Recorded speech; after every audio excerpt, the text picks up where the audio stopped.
This is the first solution, as I mentioned, CrossLink-DFE. There are lots of excellent properties, as I mentioned. The most prominent property, as I mentioned, is extremely endurance to lower temperature and higher temperature at the same time. Lower end to -60, higher end to 220. So the caliber stays 200 degrees C because of the safety buffer built philosophy with these cables. So the actual temperature resistance can go up to 200 degrees C. And while at the same time, while it resists such a harsh heat environment or thermal environment, it has many other excellent properties as well. So it can, for example, it's very light. We have our booth is K5, just right there over the corner. You can go there and feel the cable. We have a sample over there. It's extremely light and extremely thin, as a cable insulation material.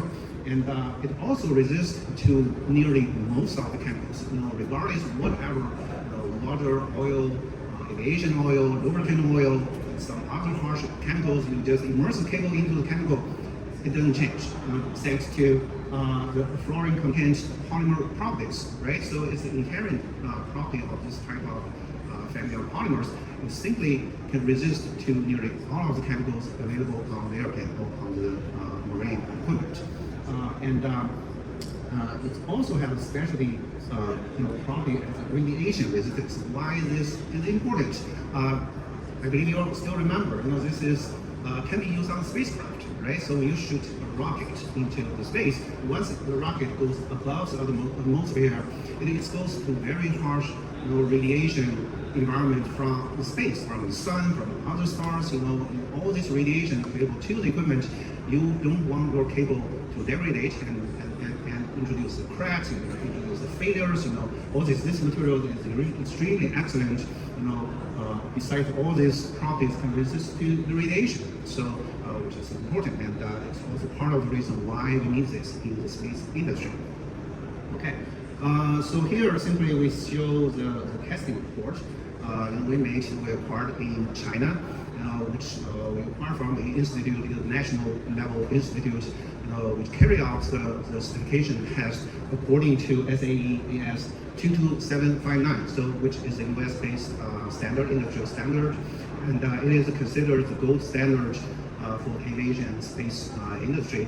And just a little bit more of the information. It is the equivalent to the US military cable standard. So basically, it means all these US airplanes, Boeing, all this Lockheed Martin, and Northrop, all these industry conglomerate made their aviation cables according to this standard. These two standards are just two different names, and we carry out this test in China with this national institute, and it passed. It simply passed all the technical requirement with the standard. And unfortunately, we only have the Chinese version for now because it's a Chinese institute. But we are working on to carry out another round of confirmation test and to take an international version of the certificate according to the SAE industry. So in the near future, I would say the report will be ready very soon, and we can provide all this report available for the international customers who want to use this material. Okay. Now, this is a TDS, and as you can see, there are many items on this TDS specification list. And the reason behind this is these are airplane, rockets, satellites, and all these applications are extremely demanding for properties, right? So and extremely demanding on safety. So there are nearly 100 different items that need to be tested, passed before we can construct this TDS, this technical data sheet, and then we actually only show a minor portion of it. These are the most important items, and there are several dozen of other less important.